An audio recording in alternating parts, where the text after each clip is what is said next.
kita menghadapi pencobaan anytime, kapanpun ada rema yang keluar dan siap untuk kita kalahkan musuh dan kita terus berjalan dalam kemenangan. Jangan simpan pedang saudara, jangan simpan terang saudara, tapi jalanlah, hiduplah dengan terang dan pedang yang ada di tangan saudara. Dan itu adalah the living word.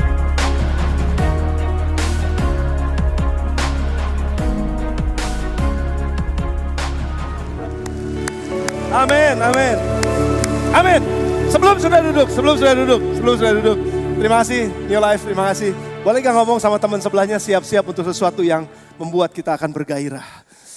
Siap-siap untuk sesuatu yang membuat kita akan bergairah. Amin, amin. Dan silakan duduk kembali, sudah dikasih oleh Tuhan. Berapa yang di antara saudara yang antusias pada hari ini, katakan yes? Oh, saya antusias banget saudara, luar biasa. Hari Minggu adalah hari yang selalu kita tunggu-tunggu untuk bisa datang dalam rumah Tuhan. Dan kita masuk kepada bulan yang ketiga dari tahun 2019. Minggu yang kedua, minggu lalu kita sudah belajar sama-sama mengenai hospitable. Menjadi orang yang hospitable, menjadi orang yang bisa ramah untuk menerima orang lain. Karena apa? Karena tema selama satu bulan ini saya ingin ingatkan kembali kepada saudara adalah help. Help. Tolong, help. Kenapa begitu? Karena bulan ini adalah bulan volunteer. Dan kita patut untuk memberikan apresiasi tentu saja kepada setiap orang yang sudah melayani, setiap orang yang memberikan hidup mereka dan sekaligus memberikan waktu mereka untuk melayani Tuhan. Baik di gereja ini maupun di tentu saja ada di sekolah minggu, ada di life group, ada di life youth, ada di bidang media, ada di segala macam sudah, di berbagai macam tempat. Dan mereka menolong kita semua. Saudara, kita nggak pernah tahu. Ada orang-orang yang datang dari jam 4 pagi tadi untuk buka pintu gereja, untuk nyalain AC gereja, untuk semua siapin semua perlengkapan untuk ibadah sehingga kita bisa nyaman. Ada orang yang berkorban sehingga kita bisa nyaman. Boleh gak tepuk tangan buat mereka yang sudah begitu luar biasa dan kita kasih apresiasi buat mereka sudah menolong kita.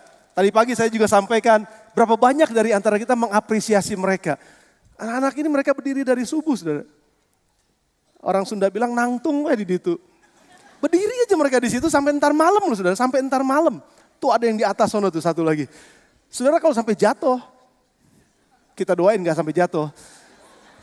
Karena kadang-kadang ada orang yang tertidur akhirnya jatuh gitu saudara. Kayak dicerita di Alkitab. Tapi ada begitu banyak di antara mereka yang saat ini juga ada di parkiran. Mereka lagi melayani Tuhan, itu artinya gini saudara, mereka memberikan bantuan mereka dengan tenaga mereka, dengan hikmat mereka, dengan pikiran mereka, dengan kekuatan mereka, dengan kapasitas yang mereka punya, dengan skill yang mereka punya. Mereka membantu kita untuk bisa beribadah dengan lebih baik pada hari ini. Jadi kalau saudara nanti ketemu sama mereka, kasih ucapan terima kasih buat mereka. Walaupun mungkin saya juga tahu mereka nggak mengharapkan terima kasih gitu. Saya yakin mereka nggak mengharapkan itu, tetapi begitu kita memberikan apresiasi itu, sebenarnya kita sedang mengatakan bahwa, hey, you have helped me so much. Engkau sudah menolong saya dengan luar biasa. Engkau sudah menolong kita semua untuk bisa beribadah, masuk dalam hadirat Tuhan. Saudara pemusik, pemuji, media. Mereka setiap hari Jumat malam pulang kerja, udah lembur-lembur pulang kerja, mesti malam nyampe gereja lagi, mesti latihan lagi, dan lain sebagainya. Tapi mereka mempersembahkan itu dengan sukacita. Karena mereka ingin menolong, supaya kita bisa masuk dalam hadirat Tuhan lebih nyaman. Ya saudara, boleh gak kita dengan sangat, ibu-ibu, bapak-bapak yang ada di sini juga. Boleh dikasih tepuk tangan juga buat mereka karena, tunggu dulu, tahan dulu. Ya kan, terima kasih. Karena kalian udah latihan juga luar biasa. Batuk-batuk, kehujanan gitu ya. Tapi tetap dengan setia bisa melayani kita sama-sama. Oleh sebab itu gak berkeberatan kalau kita beri tepuk tangan buat mereka semua saudara. Dan terima kasih buat para volunteer yang sudah melayani Tuhan. Dan ini adalah bulan volunteer dan oleh sebab itu tema kita adalah help. Minggu lalu kita udah bicara atau sudah belajar mengenai hospitable. Dan minggu ini kita akan bicara tentang yang I-nya itu enthusiasm atau antusiasme. Antusias. Nah, minggu ini saya akan bicara mengenai antusias. Mari buka dulu dalam kitab Lukas pasal yang 10, ayat yang pertama sampai dengan ayat 11, ayat tema kita sepanjang bulan ini, Lukas 10, ayat yang pertama sampai dengan ayat yang ke-11. Saya akan bacakan buat saudara. Saudara siap? Saudara siap? Kemudian daripada itu Tuhan menunjuk 70 murid yang lain, lalu mengutus mereka berdua-dua mendahulunya ke setiap kota. dan tempat yang hendak dikunjunginya. Katanya kepada mereka, tuaian memang banyak tapi pekerja sedikit. Karena itu mintalah kepada Tuhan yang mempunyai tuaian supaya ia mengirimkan pekerja-pekerja untuk tuaian itu. Pergilah, sesungguhnya aku mengutus kamu seperti anak domba ke tengah-tengah serigala. Janganlah membawa pundi-pundi atau bekal-bekal atau kasut. Dan janganlah memberi salam kepada siapapun selama dalam perjalanan. Kalau kamu memasuki suatu rumah, katakanlah lebih dahulu, damai sejahtera bagi rumah ini.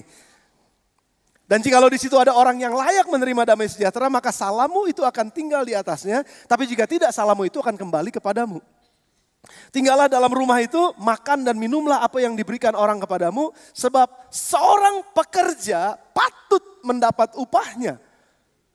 Jangan pindah-pindah rumah. Jangan uncelok. Lompat-lompat. Dan jikalau kamu masuk ke dalam sebuah kota dan kamu diterima di situ, makanlah apa yang dihidangkan kepadamu. Dan sembuhkanlah orang-orang sakit yang ada di situ dan katakanlah kepada mereka, kerajaan Allah sudah dekat. 10.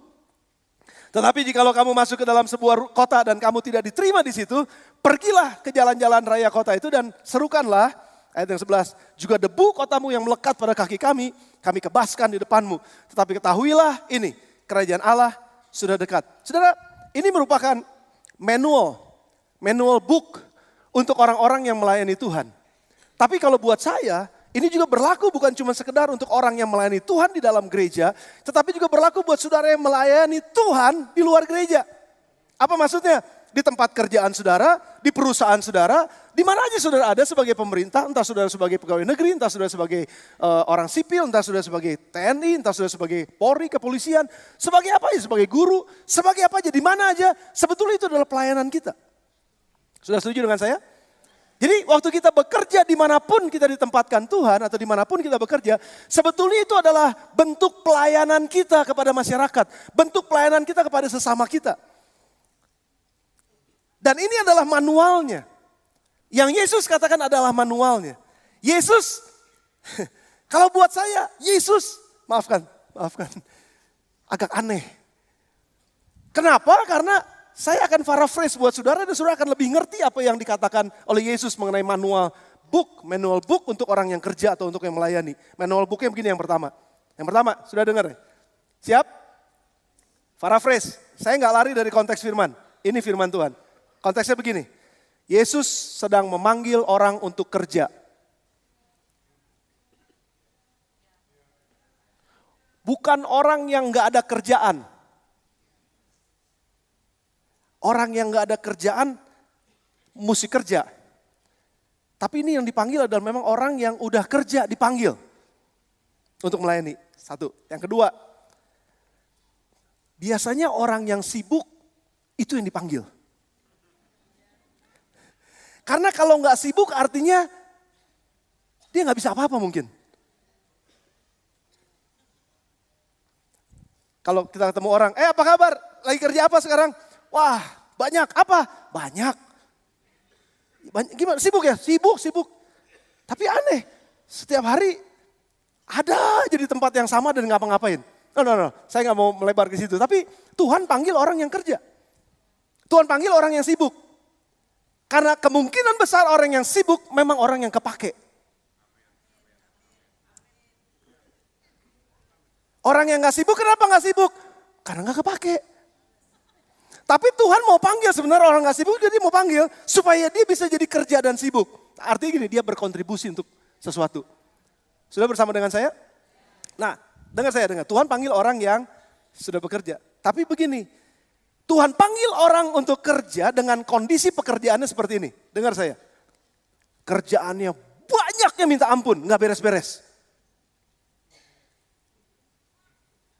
Orangnya sedikit yang ngerjain. Berarti sibuk gitu. Kan ada banyak orang kalau mau kerja gini, kerjaannya apa? Begini. Banyak amat, gajinya berapa? Gitu. Biasa kan begitu saudara ya. Orang tuh mau kerja seenak-enaknya, gaji segede-gedenya. Itu orang. Tapi ini enggak, Yesus kasih lihat nih. Yesus lagi kasih lihat gini. Hei, kerjaannya banyak loh. Ladangnya sudah menguning. Siap untuk dituai, tapi pengerjanya sedikit. Artinya kerjaannya banyak. Siap untuk sibuk? No. Maksudnya Yesus lagi nanya sama orang-orang ini. By the way gini saudara, Yesus ini lagi ngomong ini sebelum orang-orang itu kerja. Jadi dengan kata lain gini, Yesus lagi wawancara. Yesus lagi wawancara sebelum orangnya mulai kerja. Aku panggil kamu untuk kerja, sini. Siapa yang mau kerja? Datang 70 orang kira-kira. Yesus panggil mereka. Tapi sebelum mereka pergi, dikasih tahu dulu kerjaannya kayak apa. Banyak banget kerjaannya. Oke, mungkin orang masih oke, kerjaannya banyak, yang pertama. Terus yang kedua, resikonya tinggi. Kenapa resiko tinggi? Kamu seperti domba di tengah-tengah serigala, resiko tinggi. Kemungkinan besar kamu ngalamin banyak bahaya. Kemungkinan besar kamu dimangsa sama orang-orang di situ. Udah kerjaannya banyak, resikonya tinggi. Banyak orang kalau mau kerja sekarang, lihatnya kerjaannya sedikit, resikonya kecil. Apa resiko tinggi saya kerja? Oke, ini Yesus rada aneh nih saudara. Resikonya tinggi banget karena kamu akan menjadi seperti domba di tengah-tengah serigala. Resiko. Nggak sampai di situ loh saudara. Yesus juga bilang gini, kamu pergi ke sana, saya nggak modalin kamu. Nggak dimodalin. Suruh pergi. Karena dibilangnya apa? Jangan bawa sepatu, jangan bawa baju lebih, jangan bawa apa-apa, jangan bawa pundi-pundi, jangan bawa apa-apa. Kan itu dengan kata lain Yesus lagi ngapain nih? Ini maksudnya gue disuruh kerja apa disuruh bunuh diri? Satu kerjaannya banyak, yang kedua resikonya tinggi, yang ketiga nggak dimodalin. Dan yang keempat ini yang lebih parah, belum tentu dapat upah. Kenapa? Karena kemungkinan besar waktu kamu masuk berikan salam, salammu tuh gak diterima. Karena waktu salammu diterima ya otomatis kamu masuk ke rumahnya kamu dapat makan. Karena seorang pekerja layak dapat upahnya. Ini mah belum tentu dapat upah.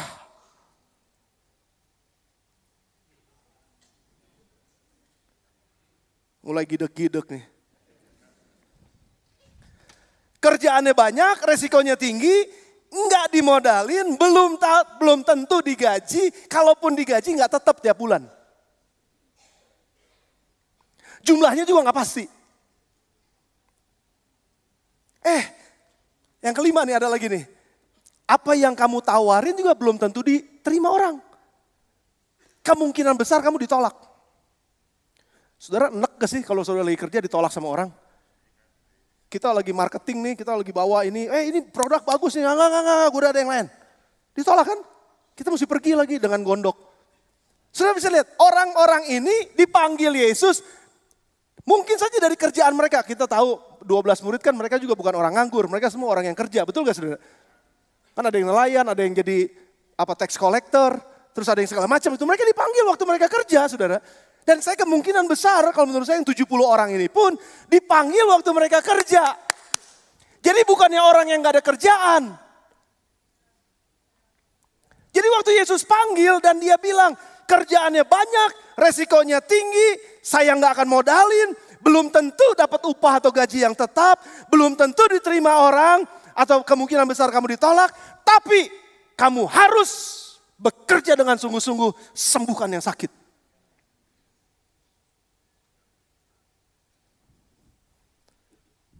Pulihkan orang-orang yang kamu layanin di sana. Nah, pertanyaan saya begini, saudara. Kalau saudara lagi nyari kerja, terus dipanggil sama bos yang seperti ini, terus saudara diwawancara, mau gak kerja? Mau, saya mau kerja. Oke, 1, kerjaannya banyak. 2, resiko tinggi. 3, saya gak modalin, modal sendiri. Mulai dulu modal sendiri. Yang keempat, gajinya belum tentu. Yang kelima, kemungkinan besar ditolak. Tapi kamu mesti mengerjakan yang terbaik. Kalau saudara ada orang seperti ini, kalau saudara adalah karyawan atau saudara yang sedang mencari kerja, saudara udah punya kerja nih, saudara punya gaji, saudara kerja, terus ada ditawarin sama seorang yang saudara pandang, wah dia orang hebat nih. Saudara dipanggil sama dia, lalu saudara ditawarin kerja seperti ini. Kira-kira menurut akal waras seseorang, saudara mau pergi gak? Ngapain, gue udah punya gaji kok. Ini gak pasti kok. Ngapain kerjaan saya santai? Oh santai-santai aja gue dapat gaji. Ini kerjaannya banyak. Yang ini mah gak resiko tahu. Santai bener, bosnya sayang sama saya mau kebaktian boleh, izin boleh. Yang itu, susah banget, tantangannya gede. Terus belum tentu diterima lagi, ini mah udah pasti punya. Orang gak usah datang juga, orang gak usah, saya gak usah pergi juga, orang datang sendiri. Jadi mah santai banget, resikonya sedikit, kalau itu susah banget. Nah saudara, kalau saudara seperti orang ini, kira-kira mau terima? Yang maksud saya gini, kalau saudara waras mau terima gak? Pertanyaan saya, yang bikin kriteria ini waras atau enggak? Ayo, jangan kualat. Yang bikin kriteria ini waras atau enggak? Enggak berani kan ngomong enggak waras? Karena Yesus yang bikin kriterianya. Pertanyaan saya begini, apakah Yesus enggak waras? Dia waras sewaras-warasnya. Bahkan lebih waras dari kita yang waras. Tapi aneh, kenapa nilainya kayak begini? Kenapa kok dia panggil kita kerja dengan kondisinya kayak begini? Nah, saya tanya lagi saudara, kalau saudara jadi bos, saudara punya kriterianya kayak begini duluan nih. Terus ada orang yang bilang gini, aku mau. Kira-kira, saudara suka gak dapetin orang kayak begini? Ini mah mati aja dia mau loh saudara. Betul loh, mati aja mau. Nggak usah dibayar, nggak apa-apa. Saya kerja karena cinta saya sama Tuhan. Nggak usah dibayar, nggak apa-apa Tuhan. Nggak pasti lu bayarannya, nggak aja masalah. Saya kerja karena panggilan dari Tuhan. Karena Tuhan yang suruh saya kerja, saya akan kerja. Tuh, kalau saudara ketemu sama orang yang kayak begini dan orang begini bilang, saya mau, saya bersedia. Sekali lagi, kalau saudara bos, saudara mau terima gak orang kayak begini? Pasti saudara mau terima kan? Pertanyaan saya yang kedua, ini lebih pertanyaan tricky nih, jebakan Batman. Kalau saudara jadi bos yang seperti ini dan terima orang seperti ini, kira-kira saudara akan perhatikan gak orang kayak begini? Tuh, masih ada yang mikir nih. Bukannya bos sih, kalau bos pasti mikirnya cepet. Nah kalau saudara bos, terus ada orang yang rela mengerjakan, kerjaannya banyak, dia mau, resiko tinggi, dia bersedia, nggak dimodalin. Dia bilang, pakai modal saya nggak apa-apa. Yang ketiga, terus juga dia mau, nggak dibayar gajinya, nggak pasti, siap dia, nggak terlalu pusing. Yang penting saya kerja. Terus belum tentu diterima sama orang-orang, nggak apa-apa. Saya terus terima, berikan yang terbaik, saya akan beri yang terbaik. Kalau saudara punya orang kayak begini, kira-kira kalau saudara bos, saudara akan perlakukan orang ini baik atau enggak? Saudara akan perhatikan kebutuhannya atau enggak? Kalau saudara aja yang, maafkan saya, kurang waras, enggak sewaras Yesus, mau berbuat baik kepada karyawan seperti ini, apalagi Yesus. Saudara ngerti maksud saya? Yang di atas saudara ngerti maksud saya? Kayaknya di atas diem-diem aja. Yang di atas saudara ngerti maksud saya? Kayaknya kan Yesus aneh. Tapi buat saya Yesus nggak aneh. Kenapa? Karena saya percaya betul Yesus adalah bos di atas segala bos yang lebih baik dari bos-bos yang lain yang ada dalam dunia ini. Dengar saya, bukan berarti Yesus pelit nggak mau bayarin. Bukan berarti Yesus pelit nggak mau modalin. Yang dia cari sebetulnya bukan orang yang mau kerja dan cuma dapat uang. Yang dia mau adalah orang yang kerja dan rela memberikan yang terbaik pada saat dia bekerja. Itu attitude yang dia cari. Bukan orang yang cuma sekedar mau cari gaji. Ada banyak orang melayani Tuhan karena apa yang saya bisa dapetin. Ada banyak orang yang melayani Tuhan karena saya dapat fasilitas A, B, C, D, E, F, G. Saya dapat fasilitas, saya mau melayani Tuhan. No. Karena fasilitas itu datang belakangan. Karena Tuhan itu pasti akan sediakan fasilitas yang cukup buat saudara dan saya. Tapi pertanyaannya gini, lebih susah cari orang yang punya hati yang rela untuk beri yang terbaik daripada orang yang mau kerja cuma buat dapetin duit. Kalau orang yang mau dapetin duit, kerja dapetin duit, semua juga mau dapet duit. Tapi gak semua orang yang punya attitude yang benar. Hati yang sungguh-sungguh cinta untuk melakukan pekerjaan pelayanan ini dengan sungguh-sungguh. Gak dibayar pun saya rela. Resiko tinggi seperti apapun saya mau karena saya menjadi bagian dari sebuah pekerjaan yang besar. Saya mau Tuhan. Tuhan dapetin orang-orang ini 70 orang. Saya mau ngajarin anak-anak muda di tempat ini. Kalau engkau diwawancara kerja, jangan tanya gaji. Saya nggak bilang bahwa kita nggak butuh gaji. Kita butuh gaji. Kita butuh uang beli makan. Saya nggak bilang bahwa kita cuma butuh daun jadi uang buat kita makan. Enggak, kita butuh uang. Dan Tuhan tahu kita butuh uang. Tapi Tuhan mau dimulai dari sikap hati kita dulu. Sebelum kita kerja dan melayani Tuhan. Kalau ada orang yang selalu, anak muda, lagi. Kerjaannya apa? Gajinya berapa? Saudara, kalau saya bos, saya nggak akan terima itu.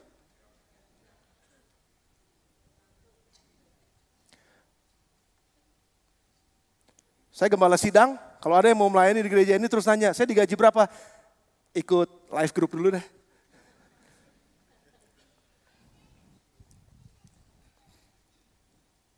Saya mau ngomong dari hati buat saudara, dan ini adalah hati Tuhan. Gereja nggak pernah bayar saudara untuk melayani kan? Tapi kenapa saudara melayani sampai dengan hari ini? Kenapa saudara melayani sampai dengan hari ini? Saya tahu karena ada cinta saudara kepada Tuhan. Tapi gini loh, apakah Tuhan gak akan gaji saudara? Tuhan berkati waktu saudara kerja di marketplace.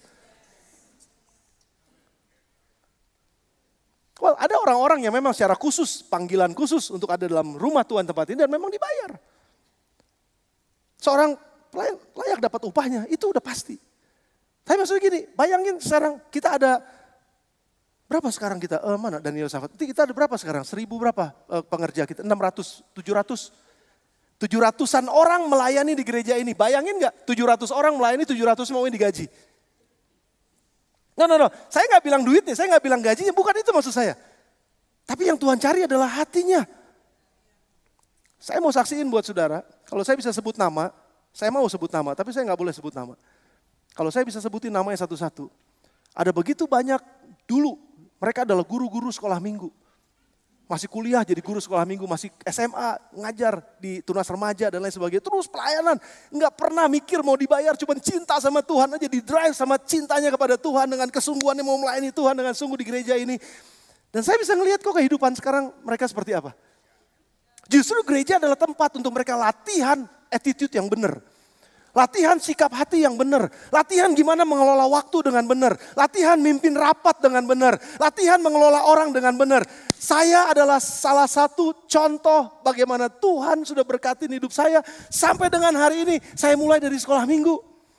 Melayani anak di sekolah minggu dan saya nggak pernah tahu. Saya kerja di bank, saya pernah kerja di sebuah bank. Saya sudah tahu saya pernah kerja di bank. Dan apa yang saya pelajari di kampus saya dulu di bank, memang betul itu bagus, tetapi ada hal-hal yang saya nggak pernah pelajari di kampus, tapi saya belajar di gereja waktu saya melayani Tuhan.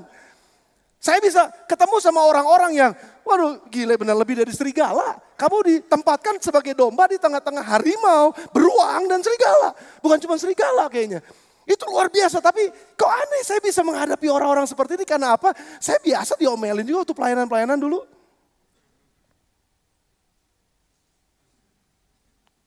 Sudah jadi tambah serius kayaknya ya. Sudah bersama dengan saya gak?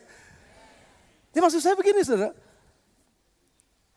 Milikilah hati yang mencintai Tuhan sedemikian rupa. Dan itulah yang akan sebetulnya mendorong kita untuk melakukan sesuatu yang seolah-olah gak menguntungkan buat kita. Tapi kita lakukan itu anyway, kita lakukan itu dengan cinta kita sehingga pada akhirnya bermanfaat buat orang banyak. Dan orang-orang yang seperti ini juga gak mengharapkan saya dapatnya apa. Dia cuma berpikir gini, apa yang orang lain bisa dapatkan dari saya. Dan Yesus mencari orang-orang yang seperti ini. Dan urusan dapur, urusan makan, urusan biaya, urusan segala macam. Carilah dahulu kerajaan Allah dan kebenarannya, maka semuanya itu akan ditambahkan kepadamu. Jadi Tuhan gak pernah berhutang sama orang-orang yang melayani dia dengan hati yang sungguh-sungguh. Bukan cuma sekedar cari uang atau lebihnya berapa. Kunyah ini saudara. Saudara mau kerja di mana aja.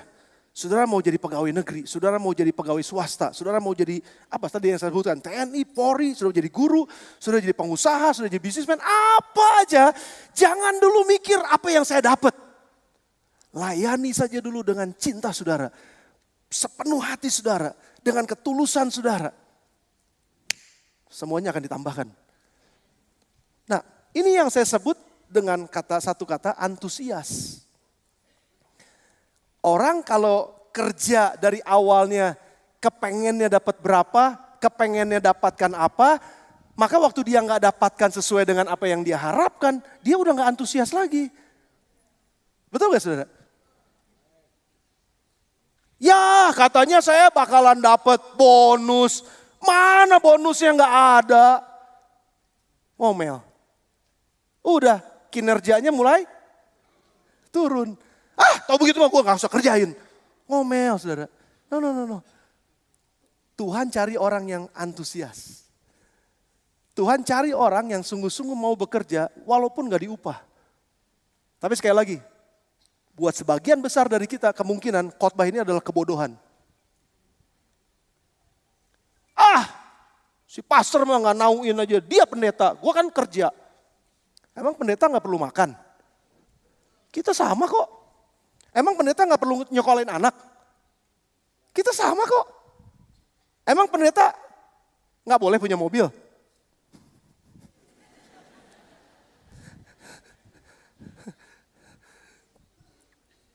Emang pendeta gak boleh jalan-jalan ke luar negeri? Makan durian montong di Singapura? Emang pendeta gak boleh? Sebenarnya juga kan manusia, boleh dong. Artinya apa? Setiap kita punya kebutuhan, setiap kita memang punya keinginan. Tapi bukan semua keinginan kita harus terpenuhi. Cuma maksudnya gini saudara, milikilah hati yang memang cinta kepada Tuhan untuk melayani, memberikan yang terbaik. Tanpa harus mikirin apa yang menjadi upah buat saya. Sekali lagi apa yang dikhotbahkan hari ini mungkin menjadi kebodohan buat sebagian besar orang. Tapi intinya adalah bukan berarti Tuhan gak mau bayar kita. Bukan berarti Tuhan gak mau balaskan apa yang kita sudah tabur buat dia. Karena apa yang kamu tabur pasti akan kamu tuai. Sudah percaya gak janji Tuhan? Bukan berarti Tuhan gak peduli sama kebutuhan kita. Bukan berarti Tuhan gak peduli sama kebutuhan 70 orang ini. Waktu dikasih kerjaan yang banyak, saudara saya khotbah di luar teks ini. Di luar catatan saya maksudnya. Ini saya mengalirnya buat saudara nih. Semakin banyak seorang anak dikasih PR matematika, semakin pinter dia. Tapi semakin sedikit dia dikasih PR, semakin kurang dia. Kurang pintar maksudnya. Saya gak berani bilang bodoh, karena dia belum tentu bodoh. Tapi dia jadi kurang ahli. Tapi semakin banyak dikasih PR, semakin pintar. Betul apa enggak saudara? Come on, talk to me. Betul apa enggak saudara? Betul kan? Nah tapi yang jadi masalah ada banyak orang, ada banyak anak-anak kalau dikasih PR ngomel. Kenapa banyak amat PR-nya? Justru itu bikin kamu tambah pinter. Jadi kalau banyak amat kerjaannya jangan ngomel. Karena itu justru membuat kita jadi makin pinter. Resikonya tinggi. Ngapain itu? Saudara, semakin resiko tinggi, semakin berkatnya gede.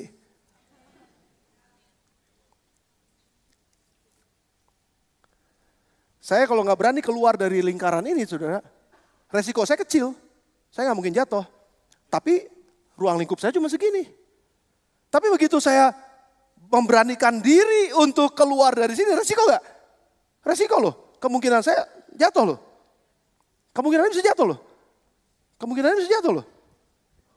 Kalau saya, resiko. Enggak, saya akan tetap di sini. Tapi kalau saya ambil resiko, keluar dari sini, dunia saya semakin besar. Saya berjalan semakin luas. Pengalaman saya semakin banyak. Karena memang ada resiko yang saya ambil, tapi saya jadi makin pintar. Dan saya menjadi, dunia saya semakin luas. Kalau Tuhan kasih sesuatu buat kita, itu bukan berarti Tuhan lagi mau jatuhin kita. Justru dia mau lagi angkat kita lebih tinggi. Tapi yang seringkali kita kayak anak-anak. Kenapa saya jadi mesti bikin PR banyak? Makin pintar. Kenapa mesti ambil resiko? Ada berkat di sana. Kenapa kok gak digaji Tuhan, kok gaji? Pasti aja gini loh, Tuhan sebulan pasti dapat segini. Itu pastiin aja deh, kalau itu pasti saya mau. Justru disitulah hatimu jadi ada. Hatimu itu jadi adanya cuma di uang. Tuhan gak mau hatimu ada di uang, Tuhan mau hatimu ada dalam kerajaannya. Dalam pekerjaannya, kalau kamu hatimu ada dalam pekerjaannya, pekerjaan itu jadi semakin luar biasa, uangnya jadi semakin banyak. Kayaknya belum pada ngerti nih ya saya ngomong gini. Sudah ngerti gak sih maksud saya? Sudah ngerti maksud saya? Belajar sesuatu gak? Belum beres khotbahnya. Nah, sudah lihat, Tuhan bukannya nggak mau bayar, Tuhan cuma mendapetin kualitas orang yang hatinya nggak ada di uang. Tapi hatinya fokus kepada visi, tujuannya Tuhan. His purpose, tujuannya Allah, maksudnya Allah. Saya mau jadi bagian di dalamnya. Dan nggak mengkhawatirkan gimana, khawatir terus gimana caranya saya bisa hidup, gimana caranya saya bisa makan. Tuhan akan jagain kita. Saya mau ambil satu kebenaran nih. Antusias itu seperti seorang anak kecil yang bergairah melakukan sesuatu yang dia senangi dan mengharapkan yang dapat dan dia dapatkan segera. Maksud saya gini, anak-anak kalau sekolah itu kebanyakan gak antusias. Kalau saudara mau tahu antusias itu apa? Anak-anak besok libur diajakin jalan-jalan ke luar negeri. Kita besok mesti bangun jam 4 pagi ya, karena pesawat kita jam 8 pagi. Jadi bangun jam 4, cepet-cepet bangun jam 4, semuanya beres-beres. Saudara, mereka tuh pasti gak bisa tidur. Tidur jam 1, jam 2, tapi jam 3 mereka udah bangun. Terus mereka bilang gini, Papa bangun cepetan, jangan sampai terlambat. Aneh, biasanya saya ngebangunin mereka jangan terlambat sekolah, sekarang mereka bangunin saya untuk tidak terlambat untuk liburan.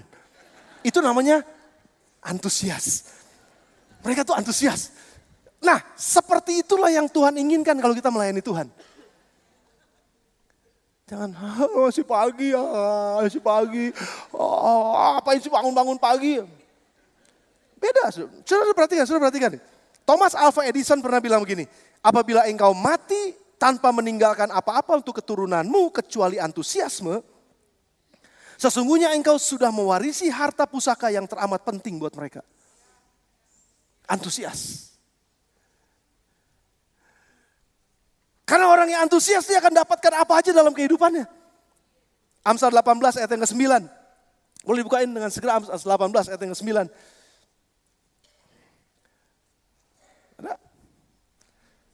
Orang yang bermalas-malas dalam pekerjaannya sudah menjadi saudara dari si perusak. Saya gak punya waktu untuk bahas ini. Tapi itu ayat yang saudara perlu pegang. Tapi orang yang antusias dia gak akan bermalas-malas dalam pekerjaannya. Lalu Henry Ford dia pernah bilang begini saudara. Antusiasme adalah cahaya di mata, ayunan langkah, genggaman tangan, aliran keinginan, dan energi yang mendesak untuk menjalankan ide-ide Anda. Antusiasme ada cahaya di mata. Beda, cara pandang orang tuh beda yang antusias sama yang enggak saudara. Beda, langkahnya juga beda. Orang yang udah gak antusias ke gereja tuh karena apa? Disuruh-suruh sama istrinya. Pergi pak. Aduh. Itu udah bisa kelihatan. Orang yang bermalas-malas dalam pekerjaannya. Dia seperti saudara perusak. Saudara, makanya saudara jangan terlambat kalau datang ke gereja. Ketahuan bahwa saudara kurang antusias datang ke gereja. Tapi orang yang antusias apa? 10 menit, 15 menit sebelumnya dia udah masuk ke dalam. Saya mau dapat tempat yang terbaik, saya mau memuji Tuhan. Itu antusias, beda saudara sama orang yang bermalas-malas. Wah saya gak mau bahas di situnya.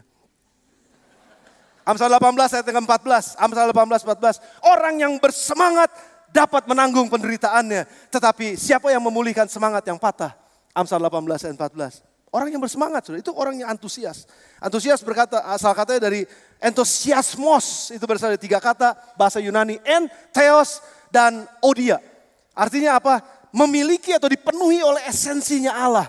Di dalam Allah, en, itu di dalam artinya en. Theos, Tuhan. Odia, dimiliki, jadi dimiliki di dalam Allah. Artinya kita ada di dalam Tuhan. Orang yang dalam Tuhan pasti antusias. Karena antusiasme itu datangnya dari Tuhan. Karena dia adalah Allah yang antusias. Saya mau cepat aja Yohanes 15 ayat 4 sampai dengan ayat yang ke-7 sudah catat di situ. Barang siapa tinggal di dalam aku dan aku di dalam kamu. Sama seperti ranting tidak dapat berbuah dari dirinya sendiri kalau ia tidak tinggal pada pokok anggur. Demikian juga kamu tidak berbuah jikalau kamu tidak tinggal di dalam aku. Nggak mungkin kita bisa berbuah kalau tidak tinggal di dalam dia. Berbuah, garis bawah itu. Akulah pokok anggur dan kamulah ranting-rantingnya. Barang siapa tinggal di dalam aku dan aku di dalam dia, ia berbuah banyak sebab di luar aku kamu tidak dapat berbuat apa-apa. Tidak dapat melakukan apapun. Tidak dapat berbuat apa-apa, tidak dapat berbuah. Barang siapa tidak tinggal di dalam aku, perhatikan. Ia dibuang keluar seperti ranting dan menjadi kering, kemudian dikumpulkan orang dan dicampakkan di dalam api, lalu dibakar. Ayat yang ke-7. Jikalau kamu tinggal di dalam aku dan firmanku tinggal di dalam kamu, living word. Firman yang tinggal di dalam aku dan aku di dalam firman. Tinggallah di dalam aku, mintalah apa saja yang kamu kehendaki dan kamu akan menerimanya. Tinggal di dalam firman dan firman tinggal di dalam kita. Minta apa saja yang kamu mau, kamu pasti akan menerimanya. Minta apa saja yang kamu kehendaki dan kamu akan menerima. Sudah lihat, Theos artinya di dalam Kristus. Jadi gak ada pilihan lain bahwa kita mesti ada di dalam firman. Kalau saudara mau hidup saudara antusias, mau gak mau saudara ada di dalam firman. Ada banyak orang punya antusias yang palsu. Kenapa? Karena biasa kan, ya bisa aja, bisa, it's okay. Kita bangun, ayo pagi-pagi bangun, loncat-loncat dulu sebelum masuk kantor.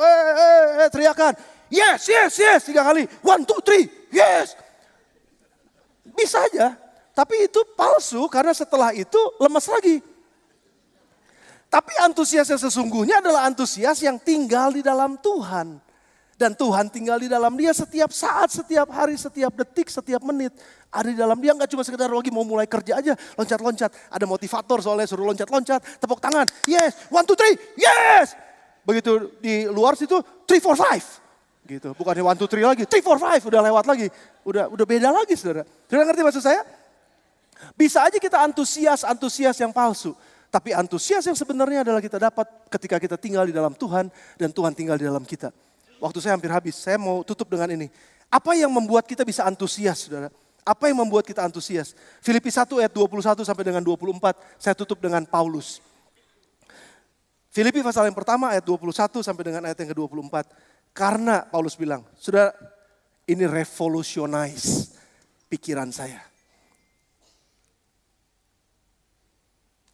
Karena bagiku hidup adalah Kristus dan mati adalah keuntungan. Siapa yang mau katakan bahwa kalau saya mati untung besar? Untung saya mati. Ada gak yang ngomong gitu? Gak ada. Saya yakin gak ada. Kalau kita selamat dari kecelakaan, untung tadi gue selamat. Betul gak saudara? Untung gue ketemu dokter yang pas, aduh gue disembuhin. Untung hidup. Gak ada untung mati. Siapa yang bilang untung mati? Cuman Paulus. Karena bagiku hidup adalah Kristus, mati adalah untung. Tapi jika aku harus hidup di dunia ini, itu berarti bagiku bekerja memberi buah. Jadi mana yang harus kupilih, aku gak tahu. Aku didesak dari dua pihak, aku ingin pergi dan diam bersama-sama dengan Kristus. Itu memang jauh lebih baik. Tapi, ayat 24, next. Lebih baik atau lebih perlu untuk tinggal di dunia ini karena kamu. Saudara dengar saya. Saya tutup dengan ini, kita akan ambil bagian dalam perjamuan kudus. Sabar sebentar. Saudara masih bersama saya?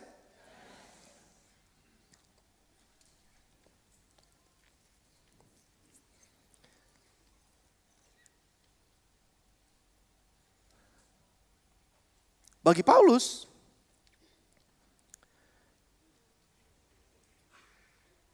waktu dia ngomong mati adalah untung, dia nggak sedang dalam keadaan putus asa. Orang yang lagi putus asa akan bilang begitu, lebih baik gue mati. Karena putus asa. Usahanya mungkin bangkrut, usahanya bermasalah. Suaminya ninggalin dia atau istrinya ninggalin dia. Terus anak-anaknya kurang ajar. Terus dia kena sakit lagi. Terus dia bilang gini, lebih baik gue mati. Lebih baik gue mati, lebih baik. Itu artinya apa? Lebih untung gue mati. Ngapain gue hidup? Kenapa? Karena hidupnya lagi sial. Betul apa enggak saudara? Sorry, bukan lagi sial. Maksudnya lagi gak beruntung. Iya lagi sial. Lagi gak beruntung. Jadi akan banyak orang kalau lagi dalam keadaan seperti itu bilang sangat gampang. Lebih baik saya mati. Tapi dengar saya. Paulus pada saat mengatakan ini tidak sedang dalam keadaan putus asa. Kenapa? Karena sebaliknya dia bilang. Mati adalah keuntungan, tapi kalau aku masih diberi kesempatan hidup, aku lebih pilih untuk hidup. Karena bagiku hidup adalah Kristus menghasilkan buah, dan lebih penting aku hidup untuk kamu katanya, untuk orang-orang yang dia layanin. Jadi kalau aku mati nih aku udah gak bisa layanin kamu lagi. Tapi kalau aku masih dikasih kesempatan hidup, aku mau melayani kamu terus. Sampai kamu berbuah, sampai kamu bertumbuh, sampai kamu jadi lebih baik. Sampai kamu disembuhkan, sampai kamu dipulihkan. Mumpung aku masih hidup, berikan yang terbaik buat kamu. Tapi kalaupun aku harus mati, untung. Kenapa? Gak perlu dirajam batu, nggak perlu ngalamin karam kapal, nggak perlu dimasukin penjara, nggak perlu lagi ditendangin orang, nggak perlu lagi dimasukin, nggak digebukin orang, nggak perlu lagi diludahin sama orang, nggak perlu lagi dianggap remeh sama orang. Aku masuk surga, aku ketemu sama Tuhan Yesus, aku untung. Tapi walaupun aku harus hidup dan masuk penjara karena kamu, aku akan tetap melakukannya dengan setia. Karena lebih penting bagiku, aku hidup di dunia ini karena kamu. Saudara, hebat gak Paulus kayak begini? Itu orang antusiasnya luar biasa. Tapi kenapa dia bisa seperti itu? Penting banget. Karena Paulus sendiri katakan pengenalanku akan dia. Itu lebih penting daripada yang lain. Masa laluku banyak yang hebat-hebat. Tapi ku anggap sampah karena pengenalanku akan dia. Saudara dengar saya. Kalau kita kenal Kristus sungguh-sungguh. Kita juga kenal janjinya. Kita punya pengharapan di dalam dia. Jadi walaupun kayaknya perjalanannya sulit, tapi janji Tuhan iya dan amin. Saudara percaya gak kalau Tuhan tuh janji dia pasti genapi? Berapa banyak yang percaya? Boleh angkat tangan saudara, saya mau lihat. Saudara percaya sama Tuhan Yesus? Setiap perkataannya amin saudara? Saya mau tutup dengan ini, dengar saya. Mari buka sama-sama ayat-ayatnya dengan cepat ya. Tolong multimedia dengan cepat. Sampai masa tuamu, Yesaya 46 ayat yang keempat. Yesaya 46 ayat yang keempat, sudah catat, sudah boleh jepret. Sampai masa tuamu aku tetap dia. Ini perkataan Tuhan buat saudara dan saya. Sampai masa putih rambutmu, aku akan menggendong kamu. Aku akan melakukannya dan mau menanggung kamu terus. Aku mau memikul kamu dan menyelamatkan kamu. Ini janji Tuhan. Whether you experience this or not, saudara ngalamin ini sekarang atau belum, janjinya tetap janji. Dan pasti akan digenapi. Mungkin kalau belum terjadi sekarang, tinggal nunggu waktu. Tapi dia sudah sampaikan dan janjinya pasti jadi kenyataan. Yang kedua, orang benar itu gak pernah dibiarkan minta-minta. Mazmur 37 ayat 25. Langsung cepet ya, langsung tolong bukain. Dahulu aku muda, sekarang telah menjadi tua. Tetapi tidak pernah kulihat orang benar. Saya mau tambahin sedikit yang melayani Tuhan.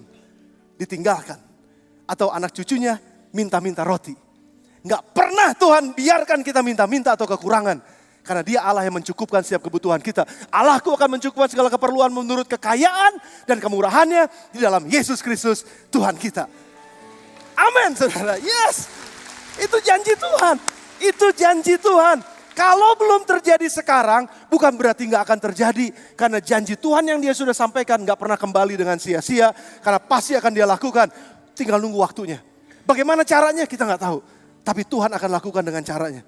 Percaya aja saudara, rancangan damai sejahtera. Yeremia 29 ayat yang 11, ayat yang sangat terkenal. Saya sampaikan ini buat saudara. Sebab aku mengetahui rancangan-rancangan apa yang ada padaku mengenai kamu. Demikianlah firman Tuhan, yaitu rancangan damai sejahtera dan bukan rancangan kecelakaan. Untuk memberikan kepadamu hari depan yang penuh harapan.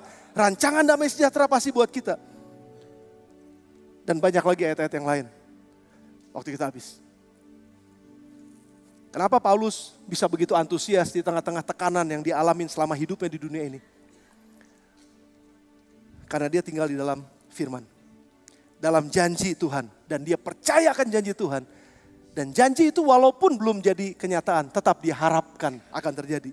Dan pengharapan di dalam Kristus tidak pernah sia-sia. Tidak pernah pengharapan dalam Kristus itu bohong. Jadi kalau saudara pagi ini membutuhkan penghiburan, Tuhan udah berjanji, dia gak membiarkan hidupmu minta-minta. Dia gak akan biarkan anak-anakmu luntang-lantung dan gak bisa bayar uang sekolah. Layani aja dengan sungguh-sungguh. Lepaskan semua keinginan-keinginan untuk kepentingan diri sendiri. Mulai perhatikan hidup orang lain. Mulai belajar untuk perhatikan hidup orang lain. Antusias dalam pekerjaan, tetap tinggal di dalam Tuhan. Tetap tinggal dalam firman-Nya dan biar firman-Nya tinggal di dalam kita. Percayakan janji Tuhan. Karena itu pasti jadi kenyataan. Tuhan berkati saudara. Mari tundukkan kepala sebentar. Saya mengundang hamba-hamba Tuhan yang biasa melayani perjamuan untuk maju ke depan. Dan kita akan ambil bagian dalam perjamuan kudus pada pagi hari ini. Renungkan firman ini sementara saudara mengambil bagian dalam perjamuan kudus. Janjinya ya dan amin. Paulus hidup untuk Kristus. Walaupun dia menderita selama dia hidup dalam pelayanannya. Tapi dia punya janji Tuhan. Dan itu menjadi pengharapan buat dia. Itu yang membuat dia menjadi terus berantusias. Yesus mengajarkan kalau kamu mau tetap antusias tinggal dalamku, maka kamu akan berbuah. Bermanfaat hidupmu buat orang lain. Nggak jadi kering dan nggak bermanfaat sehingga dibuang oleh orang lain. Tapi kamu akan jadi bermanfaat. Tinggal di dalamku, kata Tuhan. Dalam firman-Nya.